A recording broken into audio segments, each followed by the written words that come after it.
Another week of the NFL season is in the book, so it's time for me to deliver to you my post Week 7 power rankings for this 2014 NFL season. Down below in the description box, you will see my rankings for all 32 teams from 1 to 32, their current record, and then their opponent for week number 8 if they have one or if they're on a bye. Now, some things for me to point out in these power rankings is they usually will be very fluid. Even at this point in time in the season, you're going to see some big moves up and down based off of what I see out of a team in a particular week. Now, earlier on in the season, I tried to stick to that formula of even if, let's say, this team had the same record as this team, or close enough. If this team beat that team, then this team is automatically going to be ahead of them because it just doesn't make sense to not rank them ahead of them since they beat them, if you get what I'm saying here. As the season goes along, that doesn't necessarily hold true as a formula because some of those wins over another team could have happened weeks ago and both teams could be entirely different. So just keep that in mind. In terms of my power rankings, in terms of the bottom, my bottom 5 teams, I've got the Redskins at 28, and they deserve it. Yeah, they beat the Titans, but what's that really saying? Because I've got the Titans at 29. The Titans are pretty much who I thought they were going to be this year. I've got the Jaguars at number 30. Hooray! Jacksonville actually won a game this year, leaving Oakland as the one remaining winless team in the NFL in 2014. I've got the Tampa Bay Buccaneers at number 31. They dropped in part because Jacksonville decided they were going to win a game. And then bringing up the butt naked rear, as they will be probably all season long from here on out, is the Oakland Raiders. Like I said, the last winless team in the NFL. And it'll be really interesting to see if the Oakland Raiders do even win a game this year, even though I would have to anticipate they'd win at least one. They'll catch somebody napping, or Derek Carr will have a really hot game. All these overpriced, overrated ass veterans the Raiders are paying big money for might actually play well for one game. It could happen.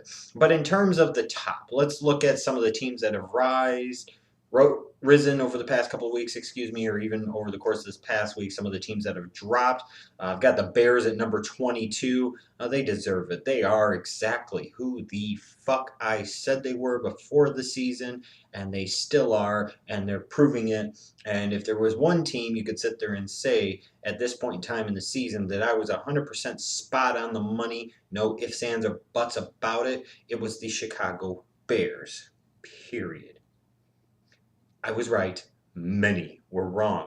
Other teams that we might have been wrong about, the Seahawks. You're talking about a team now, the defending Super Bowl champions. They've lost 2 games in a row. They're sitting there at 3-3. Had to drop them out of the top 10. I still think they're going to figure things out and they'll get on a roll here. Their schedule softens up over the next few weeks, so I would anticipate by the time we get to the middle or end of November, they're going to be easily in the top 10 in the power rankings, perhaps even in the top 5. But right now, this is a team with some dysfunction. This is a team, I won't go so far as to say they're in turmoil, but they need to figure some shit out. The San Francisco 49ers, I had to drop out of the top 10. I mean, they got steamrolled by the Broncos. I know this is a team that is very undermanned right now, and as they go into their bye in week 8, they'll have the opportunity to get healthy.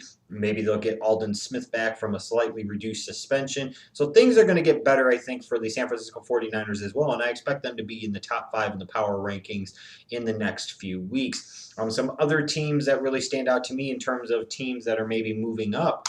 We've got to look at the Packers and the Lions and the Patriots. These are teams that are finding ways to win games. The Packers in particular have been impressive over the past 3 weeks, 4 weeks or so.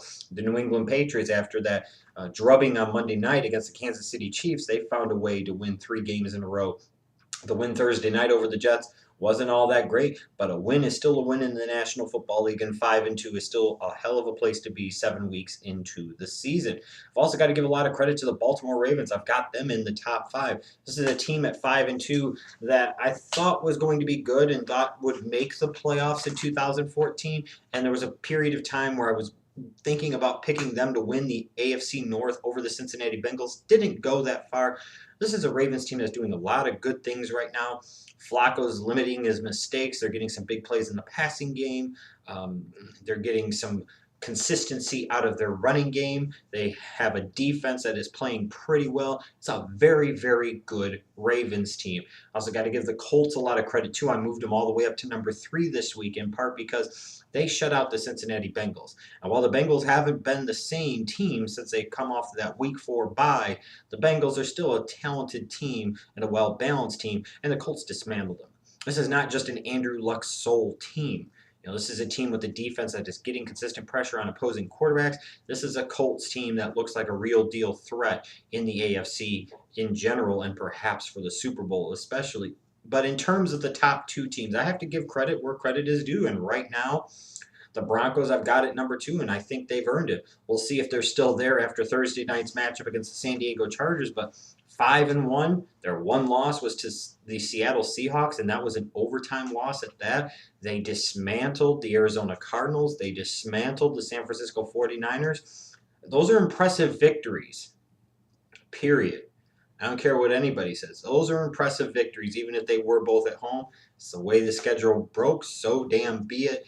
Impressive is impressive. And I think right now at this point in time, number 1, you've got to go with the Dallas Cowboys. They're the only 6-1 team in the NFL. After week number 5, we said, let's see if they really are legit. What happens when they go to Seattle? Well, they went to Seattle and then they won. And then it's like, well, let's see what happens once they get inside of their division and start playing those teams twice each. Well, they just beat the Giants. Not in the most impressive fashion, but they got the job done. And right now, I really like the way the Cowboys are playing football. Tony Romo has had some of the pressure taken off of him because of that great offensive line in front of him and that great stud tailback MVP candidate DeMarco Murray that's behind him.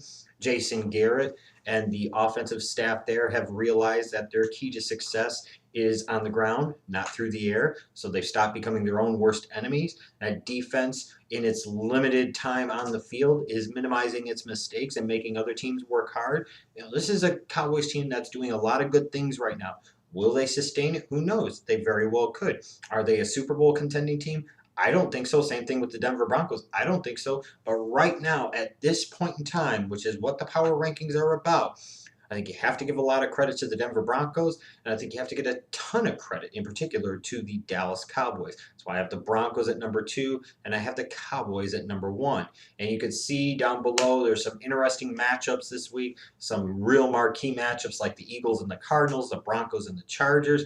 I mean, there's going to be some shaking up of the rankings. I'm pretty sure of that after week number 8 as well. You can put money on it. So let me know who ranks in your top 10 or your bottom 10 in your power rankings after 7 weeks of the 2014 NFL season down below.